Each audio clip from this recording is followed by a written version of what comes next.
کیا نبی کریم صلی اللہ علیہ وآلہ وسلم کے نام مبارک کو سن کر انگوٹھے چوم کر آنکھوں سے لگانا جائز ہے؟ بعض حضرات کے ہاں اس کو پسند نہیں کیا جاتا بلکہ بدعت کہا جاتا ہے، جبکہ دوسری جانب علماء و مشائخ کے ہاں یہ عمل کیا جاتا ہے۔ تو اس کی حقیقت کیا ہے؟ آئیے جانتے ہیں۔ اس معاملہ میں دو طرح کے موقف پائے جاتے ہیں۔ ایک موقف اس کے جائز اور مستحسن ہونے کا ہے، جبکہ دوسرا موقف ہے کہ ایسا کرنا بدعت ہے، کیونکہ ایسا کرنا کسی سنت یا صحابی کے عمل سے ثابت نہیں ہے، اور جو احادیث اس کے لیے پیش کی جاتی ہیں وہ ضعیف ہیں، اور ایسی روایات کو بنیاد بنا کر دین میں کوئی کام شروع کرنا یا حکم شرعی ثابت کرنا ہرگز درست نہیں ہو سکتا۔ جبکہ اصل معاملہ یہ ہے کہ اللہ سبحانہ و تعالیٰ نے ارشاد فرمایا ہے لِتُؤْمِنُوا بِاللَّهِ وَرَسُولِهِ وَتُوَزِّرُوهُ وَتُوَقِّرُوهُ وَتُسَبِّحُوهُ بُكْرَةً وَأَصِيلًا، تاکہ تم لوگ اللہ اور اس کے رسول پر ایمان لاؤ، ان کے دین کی مدد کرو اور ان کی بے حد تعظیم و تکریم کرو، اور اللہ کی صبح و شام تسبیح کرو۔ آیت مبارکہ سے واضح ہے کہ اللہ سبحانہ و تعالیٰ نے نبی کریم صلی اللہ علیہ وآلہ وسلم کی تعظیم و تکریم کا باقاعدہ حکم دے کر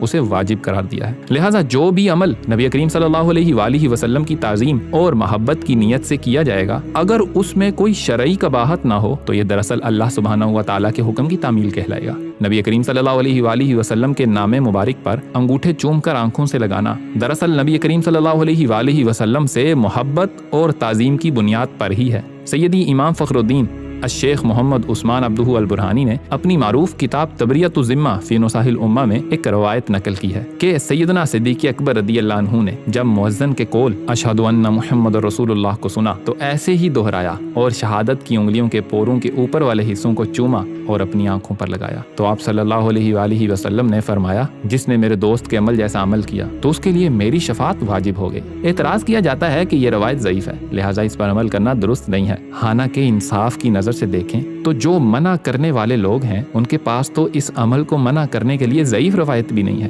وہ تو صرف اپنی رائے کو حدیث کے مقابلے میں دلیل بناتے ہیں جو کہ سراسر نفس پرستی ہے، جبکہ علماء و مشائخ نے اس پر عمل کیا ہے، جیسا کہ علامہ شامی جو کہ تمام علماء کے ہاں مسلم ہیں، آپ فرماتے ہیں مستحب یہ ہے کہ جب پہلی شہادت سنے تو کہے صلی اللہ علیہ یا رسول اللہ، اور جب دوسری سنے تو دونوں انگوٹھے اپنی دونوں آنکھوں پر لگائے۔ جب سیدنا صدیق اکبر جیسے عاشق رسول صلی اللہ علیہ وآلہ وسلم کا عمل مبارک اور علماء و مشائخ کا ان پر عمل ہمارے سامنے ہے تو پھر اپنی ذاتی ناپسند کی بنیاد پر اسے بدعت اور غلط کہنا درست نہیں ہے، بلکہ اس عمل کے کئی فائدے ہیں، جیسے کہ ایک مرتبہ چند لوگ سلسلہ البرہانیہ کے شیخ طریقت سیدی الشیخ ابراہیم رضی اللہ عنہ کے پاس بیٹھے تھے کہ اذان کی آواز گونجی، اور جب مؤذن نے یہ کہا اشہد ان محمد رسول اللہ، میں گواہی دیتا ہوں کہ محمد صلی اللہ علیہ وآلہ وسلم اللہ کے رسول ہیں، تو لوگوں نے انگوٹھوں کو چوم کر آنکھوں سے لگایا۔ سیدی ابراہیم فرمانے لگے تم لوگ کیا کر رہے ہو؟ تو انہوں نے جواب دیا ہم نے ایسا اس لیے کیا کہ اس عمل کی بڑی فضیلت آئی ہے۔ تو اس پر سیدی شیخ ابراہیم فرمانے لگے اگر تم لوگوں نے انگوٹھے چومنے سے پہلے یہ دعا کی ہوتی